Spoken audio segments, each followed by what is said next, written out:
Bien. Celebra tus logros. Esto es maravilloso. Celebrar los logros es, olvídate, no necesitamos tener una, no sé, una universidad o cambiar al mundo para considerarlo un logro.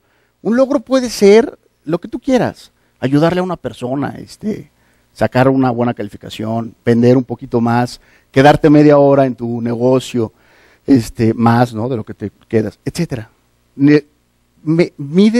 Coloca metas sencillas para que cuando las alcances, las celebres. Y cuando las celebras, ¿qué pasa?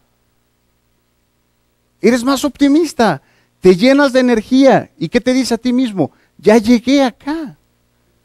Y comienzas ahora por el otro pico, ¿no? Ya llegué acá, ya llegué acá, ya llegué acá. Había una persona, un alpinista, que comenzó a subir la montaña.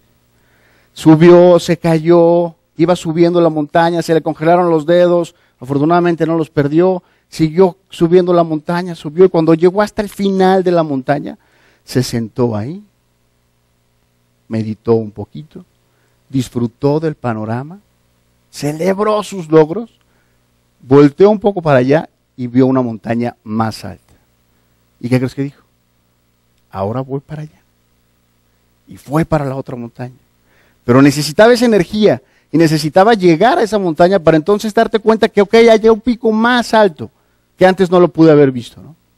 Celebrar los logros. Y fíjate, ¿cómo los puedes celebrar? O sea, de verdad, algo bien sencillo. Yo me gusta ser muy práctico. Con mis clientes soy bien práctico. No, porque a veces nos quebramos la cabeza, ¿no? ¿Cómo lo celebro? Cómprate unas papitas, levanta los brazos, si pude, tómate algo, lo que tú quieras, algo que sea físico, porque eso va impactando tu subconsciente. Eso te va diciendo a ti mismo, sí puedo hacerlo, y ahora voy por más, y ahora voy por más.